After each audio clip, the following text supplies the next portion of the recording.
Good morning everyone. बच्चों, पिछले lecture में अपन ने अध्ययन किया प्रशिक्षण के महत्व का। आज अपन करेंगे प्रशिक्षण की प्रक्रिया, ट्रेनिंग प्रोसेस।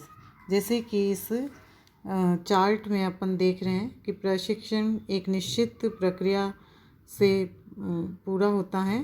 प्रशिक्षण के लिए एक निश्चित प्रोसेस यूज़ किया जाता है, क्योंकि इस प्रोसेस के माध्यम से विभिन्न चरणों से होकर प्रशिक्षण दिया जाता है ताकि कर्मचारी व्यवस्थित तरीके से अपने कार्य के प्रति प्रशिक्षित हो सके। तो इसका प्रक्रिया का जो प्रथम चरण है, प्रशिक्षण आवश्यकता का निर्धारण, डिटरमाइनिंग ट्रेनिंग नीड्स।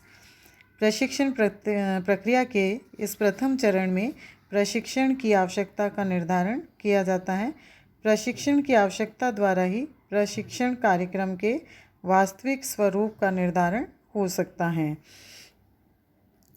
पीगर्स एवं मायर्स के अनुसार प्रशिक्षण सामान्यतः उस अवस्था में आवश्यक हो जाता है जब उत्पादन या सेवा में बाधा उत्पन्न करने वाली कोई विशेष समस्या उत्पन्न हो जाती हैं। जैसे नवीन कर्मचारियों में अत्यधिक आवर्तन यानी टर्नओवर होना, बार बार कर्मचारियों का छोड़कर जाना या नए कर्मचारियों का आना। इसी तरह अधिक अनुपस्थिति, बढ़ी हुई दुर्घटना दर, खराब कार्य की अधिक मात्रा अथवा किसी निर्दिष्ट कृत्य के लिए पर्याप्त प्रतिस्थापन में अत्यधिक कमी। तो उपक्रम में यदि उत्पादन की मात्रा से यह प्रकट होता है कि उत्पादन अपेक्षा से कम है अथवा सामग्री का अनावश्यक अपव्यय हो रहा है, तो प्रशिक्षण की आवश्यकता अनुभव की जा सकती हैं। तो इसी प्रकार कर्मचारियों की कार्यकुशलता में किसी और कारण से कमी को प्रशिक्षण से दूर किया जा सकता है। सेकंड इसका जो स्टेप है, चरण है, वो है प्रशिक्षण का संगठन, ऑर्गेनाइजिंग ट्रेनिंग। प्रशिक्षण की आवश्यकताओं का निर्धारण हो जाने के पश्चात प्रशिक्षण प्रदान करने की व्यवस्था की जानी चाहिए।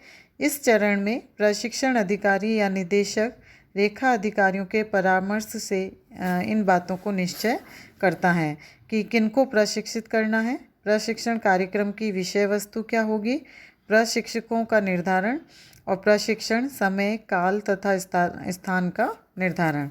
तो कार्यकर्ताओं एवं संबंधित विभागों के पर्यवेक्षकों के बीच प्रशिक्षण संगठन के विषय में पूर्ण समन्वय एवं सहमति की आवश्यकता है और इसी के द्वारा प्रशिक्षण के प्रकार, समय तथा स्थान का निर्धारण होना चाहिए। तो प्रशिक्षण प्रक्रिया के इस चरण में प्रशिक्षक एवं प्रशिक्षार्थियों का चयन किया जाना चाहिए तथा प्रशिक्षण विधि एवं प्रशिक्षण उपकरणों का निर्धारण इसके अंतर्गत किया जाता है। थर्ड स्टेप है प्रशिक्षण कार्य, ट्रेनिंग वर्क।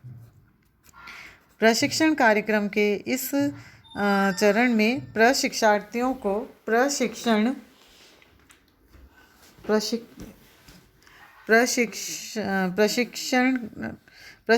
को प्रशिक्षित किया जाता है। प्रशिक्षण की प्रभावशीलता के लिए प्रशिक्षक एवं प्रशिक्षार्थी दोनों के संबंध में आवश्यक तैयारी आवश्यक होती है। तो प्रशिक्षण कार्य को 5 भागों में विभक्त किया जा सकता है। प्रशिक्षक तैयारी यानी प्रशिक्षण प्रदान करने के लिए प्रशिक्षक को कार्य एवं उसे समझाने की विधि का पूर्ण ज्ञान होना आवश्यक है। प्रशिक्षार्थी को कार्य सिखाने के लिए प्रशिक्षक को संपूर्ण कार्य को विभिन्न अंगों में विभक्त कर लेना चाहिए और निश्चित चरणों में प्रशिक्षण प्रदान करना चाहिए। प्रत्येक चरण के लिए प्रशिक्षण तकनीक का पूर्व निर्धारण भी आवश्यक है।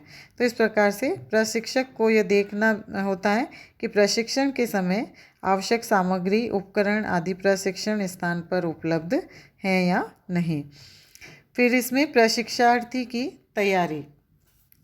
प्रशिक्षार्थी सामान्यतः प्रशिक्षण के समय अपनी योग्यताओं के प्रति शंकालु यानी हेजिटेट करते हैं, उन्हें प्रशिक्षण के अनुकूल बनाना भी अत्यंत आवश्यक हो जाता है। तो प्रशिक्षक को सदैव ये ध्यान रखना पड़ता है कि प्रशिक्षण प्राप्त करने वाला कर्मचारी कार्य से अनभिज्ञ है। प्रशिक्षक द्वारा प्रशिक्षण को स्वयं के दृष्टिकोण से न देखकर प्रशिक्षार्थी के दृष्टिकोण से देखना चाहिए एवं अपनी प्रशिक्षण योजना उसी के अनुसार बनानी चाहिए। जैसे क्रूडन एवं शर्मन ने कहा है कि कर्मचारियों को प्रशिक्षण के प्रति सहयोग एवं ग्रहणशीलता उसकी सफलता के आवश्यक तत्व हैं। कर्मचारियों की दृष्टिकोण को समझना और उन्हें समझाना एवं उन्हें प्रशिक्षण की उपयोगिता एवं लाभों से परिचित कराने से उनका सहयोग प्राप्त किया जा सकता है एवं उनका प्रशिक्षण के प्रति उत्साह बढ़ाकर उनकी ग्रहणशीलता को अनुकूल मोड़ दिया जा सकता है। इसके बाद होता है प्रशिक्षण का प्रस्तुतिकरण। प्रशिक्षण देना भी एक कला है और प्रशिक्षक का इस कला में निपुण यानी कि पारंगत होना अत्यंत ही आवश्यक है। तो प्रशिक्षण के लिए आवश्यकता अनुसार जैसे स्पीच है, भाषण, प्रदर्शन एवं निर्देशन आदि का उपयोग किया जाता है। किसी कार्य को समझाते समय उसके महत्वपूर्ण बिंदुओं पर प्रकाश डालने के लिए जैसे चलचित्र या श्रव्य दृश्य साधनों का उपयोग भी किया जा सकता है। इसी तरह से प्रशिक्षार्थी के कार्य निष्पादन की जांच। प्रशिक्षार्थी ने वास्तव में कार्य को सीख लिया है, इसका परीक्षण केवल प्रशिक्षण ट्रेनर द्वारा कार्य को एक बार प्रशिक्षार्थी से दोहरवा लेने से पूर्ण नहीं हो जाता। आवश्यकता इस बात को ज्ञात करने की है कि जो ट्रेनर हैं या जो ट्रेनिंग लेने वाले प्रशिक्षार्थी हैं वो कार्य को बिना किसी सहायता के पर्याप्त कार्य क्षमता के साथ संपन्न कर सकता है अथवा नहीं। तो कई बार ये पता चलता है कि प्रशिक्षक की उपस्थिति में कार्य को जिस विश्वास के साथ संपन्न कर लेता है उसकी अनुपस्थिति में वैसा नहीं कर पाता। इसके अतिरिक्त कुछ प्रशिक्षार्थी कार्य के कुछ चरण ठीक प्रकार समझ जाते हैं परंतु कुछ में उन्हें कठिनाई अनुभव होती हैं और प्रशिक्षक के परिश्रम के पश्चात भी वे उन्हें समझ नहीं पाते हैं। तो ऐसे समय में प्रशिक्षार्थियों को निरुत्साहित कर देना उपयुक्त नहीं होता है और जहाँ तक संभव हो उन प्रशिक्षार्थियों को वापस से यानी पुनः प्रयास के लिए प्रोत्साहित किया जाना चाहिए। फिर होता है इस नेक्स्ट स्टेप परिणामों का मूल्यांकन, इवेल्युएटिंग रिजल्ट्स।